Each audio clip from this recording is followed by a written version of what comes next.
बिस्मिल्लाहिर्रहमानिर्रहीम। अस्सलाम वालेकुम। C24 न्यूज़ के साथ मैं हूं सना हुसैन। चलते हैं खबर की जानिब। ट्रंप का जंगबंदी मनसूबा। ईरान ने अमरीकी तजावीज़ को गैर मुनसिफाना करार दे दिया। बरतानवी खबर रसाई एजेंसी के मुताबिक ईरानी हुकाम का कहना है कि मुजवज़ा जंगबंदी मनसूबा एक तरफा और गैर मुनसिफाना है, जो ज़्यादातर अमरीकी और इसराइली मफादात के मुताबिक तरतीब दिया गया है।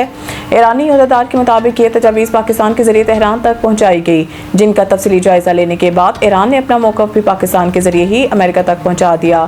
ईरान ने वाज़ेह किया है कि इन तजावीज़ में बुनियादी तकाज़ों की कमी है और मौजूदा सूरत हाल में बाज़ाब्ता मुज़ाकरात के लिए कोई वाज़िया फ्रेमवर्क मौजूद नहीं। हुकाम के मुताबिक इस मरहले पर बरह रास्त बातचीत का कोई अमली मनसूबा सामने नहीं आया, ताहम सफारतकारी का अमल मुकम्मल तौर पर ख़त्म नहीं हुआ। ईरान का कहना है कि अगर अमेरिका हकीकत पसंदाना रवैया अपनाए तो तनाज़ा के हल की राह निकाली जा सकती है। ईरानी ज़राए के मुताबिक पाकिस्तान और तुर्किया दोनों मालिक अमेरिका और ईरान के दरमियान इत्तफाक राय पैदा करने के लिए सफारती कोशिशें जारी रखे हुए हैं। इधर ईरानी खबर रसाई एजेंसी ने भी तस्दीक की है कि तेहरान अब वाशिंगटन के बाज़ाब्ता जवाब का मुंतज़िर है। बानी पीटीआई और बुशरा बीबी के खिलाफ 190 मिलियन पाउंड केस में अहम पेशरफ्त। इस्लामाबाद हाई कोर्ट ने बानी पीटीआई और बुशरा बीबी के खिलाफ 190 मिलियन पाउंड केस 31 मार्च को समाअत के लिए मुकर्रर कर दिया। रजिस्ट्रार ऑफिस ने बानी और बुशरा बीबी केस के कास लिस्ट जारी कर दी। चीफ जस्टिस सरफराज टोगर और जस्टिस मोहम्मद आसिफ समाअत करेंगे।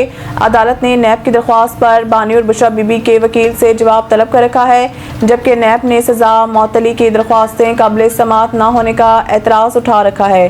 बानी पीटीआई और बुशरा बीबी ने सजा मअतली की दरख्वास्तें दायर कर रखी हैं। एहतसाब अदालत ने 17 जनवरी 2025 को बानी और बुशरा बीबी को सजाएं सुनाई थी।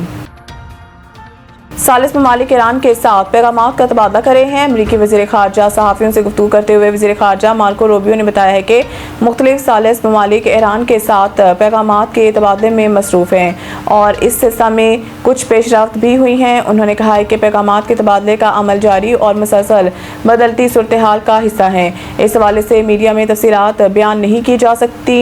ये एक हसास मामला है जिस पर खुलेआम बातचीत नहीं की जा सकती। मार्को रूबियो ने मज़ीद कहा है कि आप हुर्मस फौरी तौर पर खुल सकती है अगर ईरान आलमी बहरानी जहाज़रानी को धमकाना बंद कर दे। जो मालिक बैनुल अक़वामी क़वानीन की पासदारी के दावेदार हैं, इन्हें इस सूरत हाल पर अमली इक़दाम करने चाहिए। यूएई में तेज हवाओं और गरज चमक के साथ तूफानी बारिश। अवाम को गैर ज़रूरी सफ़र न करने की हिदायत। दुबई मुत्तहदा अरब अमारात की कई रियासतों में तूफानी बारिशें जारी हैं। मुत्तहदा अरब अमारात की रियासत दुबई, शारजा समेत दीगर इलाकों में मूसलाधार बारिशों का सिलसिला जारी है और कई इलाकों में पानी खड़ा हो गया है। दुबई पुलिस ने अवाम को हिदायत की है कि बाज़ इलाकों में ज़ालाबारी और हद निगाह में कमी का खदशा है, इसलिए गैर ज़रूरी सफ़र से गुरेज किया जाए। दूसरी जानिब दुबई इंतज़ामिया का कहना है कि मौसम सुबह तक गैर मुस्तकिम रहेगा और अवाम इंतहाई मोहतात रहे। मज़ीद न्यूज़ अपडेट के लिए देखते रहें C24 न्यूज़।